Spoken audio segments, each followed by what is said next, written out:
السلام علیکم ورحمۃ اللہ. الحمد للہ وحدہ والصلاة والسلام علی من لا نبی بعدہ.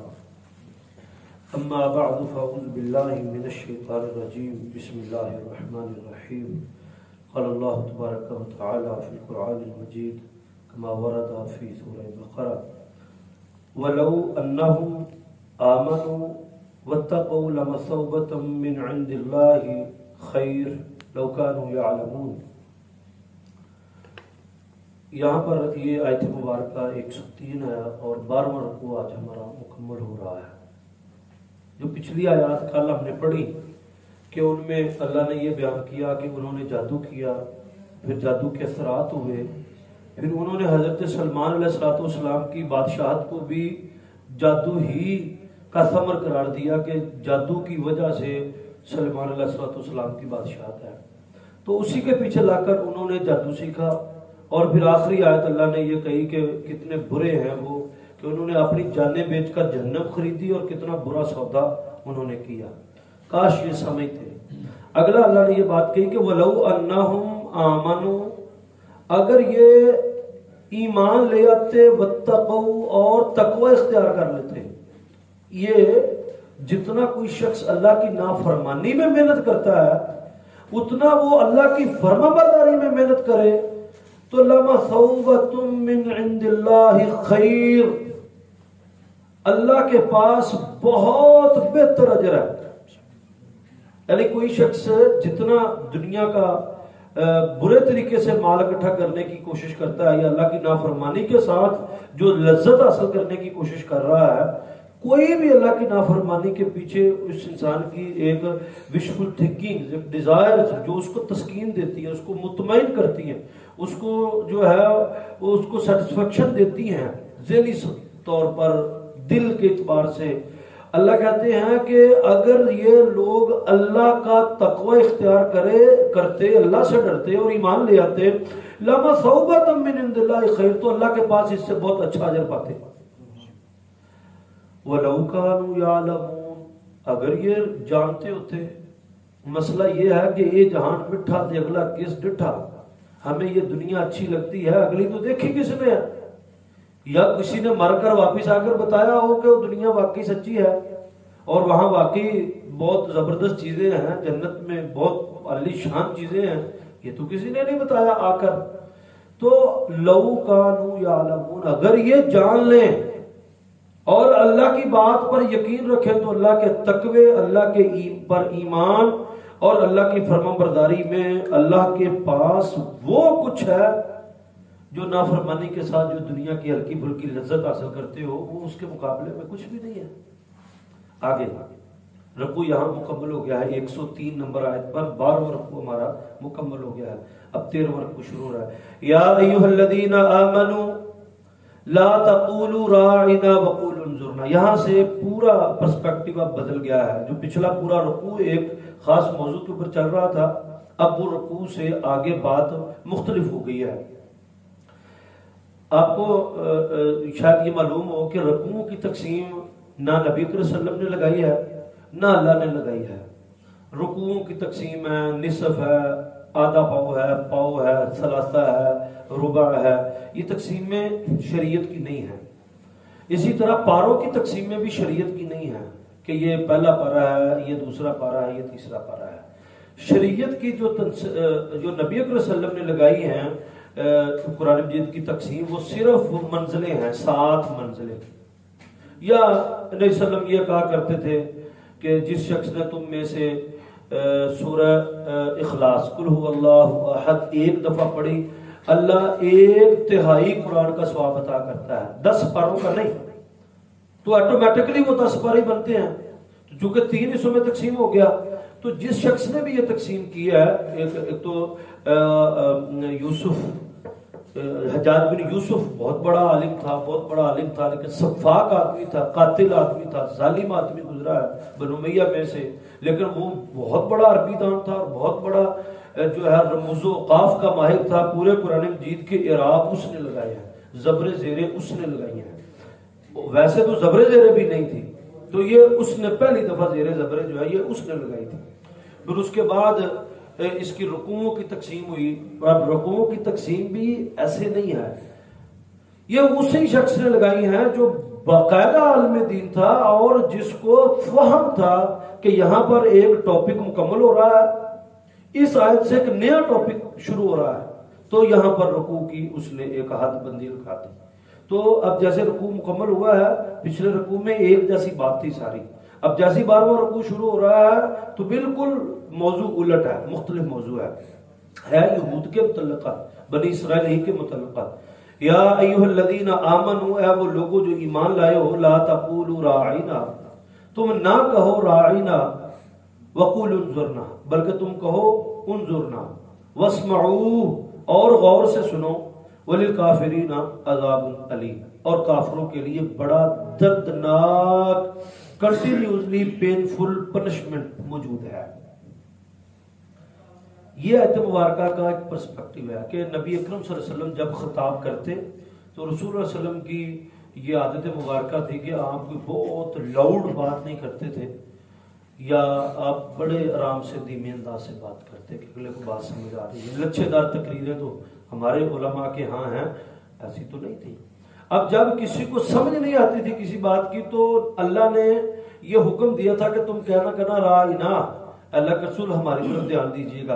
تو رائنا ایک ایسا جملہ تھا جس سے مراد ہوتا تھا کہ اللہ کے رسول اپنی بات کو دہرائیں، سمجھ نہیں آئی تو یہ اللہ کے رسول کو آرڈر کرنے کی بجائے تو اللہ نے لفظ امت کو یہ دیا تھا کہ تم یہ کہہ دینا رائنا، ہماری طرف توجہ دیجیے.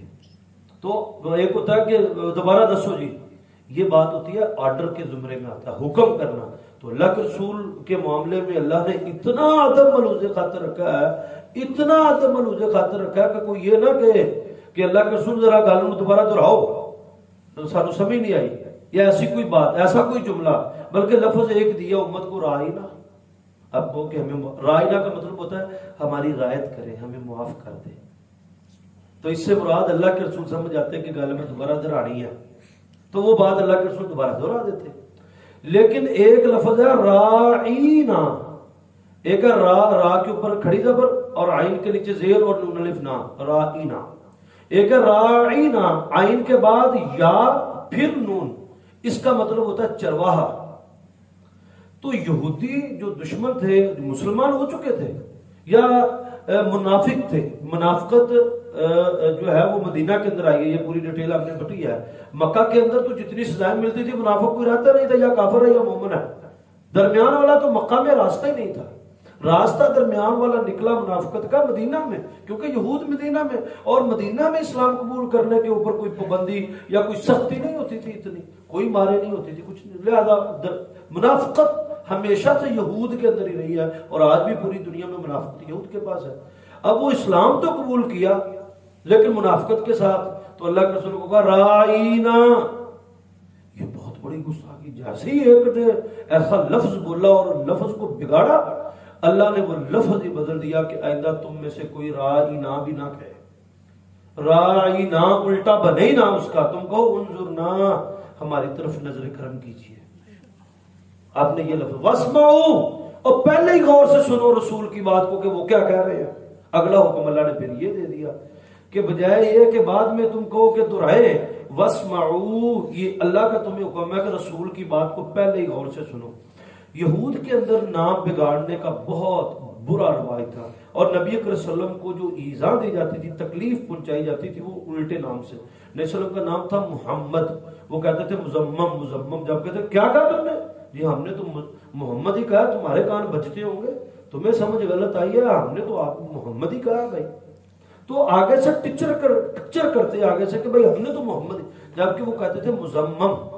نعوذ باللہ، استغفر اللہ. اچھا دوسرا السلام علیکم. السلام علیکم، السلام علیکم کا مطلب ہوتا ہے تم برباد ہو، تمہارے اوپر ہلاکت آئے.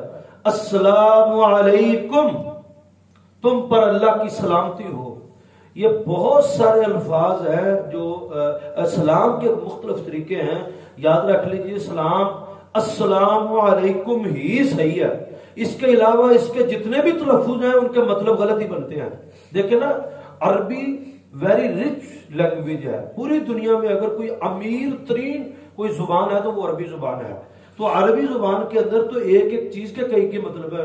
میں نے آپ کو ایک جمعے میں بھی بتایا تھا کہ جیسے شعر ہے، شعر عربی انگلش کے اندر شعر کے لیے لائن لفظ ہے یا کوئی اور ایک حد ایک لفظ ہوگا. عربی زبان میں صرف شعر کے لیے 900 لفظ ہے، 900 لفظ شعر کے لیے. تو جیسے سورۃ الانعام ہے، انعام کا مطلب جانور، انعام الف کے نیچے زیر، اس کا مطلب ہے گفٹ، تحفہ.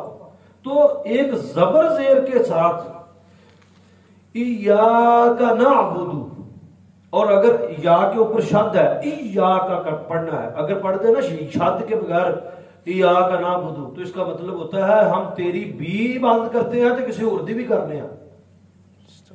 ایاک، یا کے اوپر شد تشدید کے لیے صرف تیری ہی، یہ ایمفیسائز ہے، یہ تھریٹ ہے پورا. ایاک نعبد، ہم تیری ہی عبادت کرتے ہیں. تو لہذا عربک جو زبان ہے یہ ویری رچ لینگویج ہے دنیا کے اندر. تو اس کے تھوڑے سے الفاظ کے فرق کے ساتھ بھی معنی بھی چینج ہو جاتا ہے، بات ہی کہیں سے کہیں نکل آتی ہے. تو وہ کہتے ہیں السلام علیکم، السلام علیکم کہنا ہے. اگر آپ نے اپنی بیوی کو بھی سلام کیا ہے تو اگر آپ نے سلام الٹ کیا ہے تو آپ نے ہلاکت کی دعا دے دی، بد دعا دے دی. اپنے بچوں کو بھی کیا ہے تو غلط. تو جب آپ اپنے بچے اور بیوی کو اور خاندان کو، بھائیوں کو، والدین کو سلام کرتے ہوئے جب آپ احتیاط برتیں گے تو انشاءاللہ العزیز آپ باہر بھی سلام اچھا کریں گے انشاءاللہ العزیز.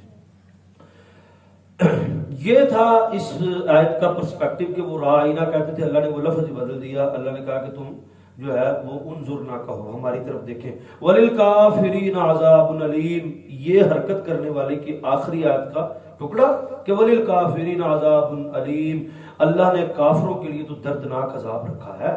مَا يَوَدُّ الَّذِينَ كَفَرُوا، ما کا مطلب ہوتا ہے نہیں چاہتے، اور ما کا مطلب جو بھی ہوتا ہے جو کچھ، جیسے جو اور ما نہیں. ما نہیں چاہتے، یودو نہیں چاہتے، الذین وہ لوگ کفروا جنہوں نے کفر کیا، من اہل الکتاب، اہل کتاب میں سے، اہل کتاب میں سے وہ لوگ جو کافر ہیں یعنی بھی محمد صلی اللہ علیہ وسلم پر ایمان نہیں لائے وہ لوگ، وللمشرکین، اور مشرکین مکہ جن کو آپ پیچھے چھوڑ کے آئے ہیں. یہ دو گروہ ایسے ہیں جو نہیں چاہتے کہ ان ينزل علیکم من خیر من ربکم، کہ تمہارے رب کی طرف سے تمہارے اوپر کوئی خیر نازل ہو. یہ ان ينزل علیکم من خیر من ربکم، وہ نہیں چاہتے کہ تم پر تمہارے رب کی طرف سے کوئی خیر اور بھلائی تم تک پہنچے. واللہ یختص برحمتہ من یشاء، اللہ نے تو یہ پکی بات کر دی ہوئی ہے کہ اللہ جس کو چاہتا ہے اپنی رحمت سے نوازتا ہے. واللہ ذو الفضل العظیم، اللہ تو بہت بڑے فضل والا ہے. ما ننسخ من آیت او ننسیها، یہ آیت اسی اوپر والی آیت کے متعلقہ ہے، یہ کل پڑھیں گے انشاءاللہ العزیز. اللہ رب العالمین.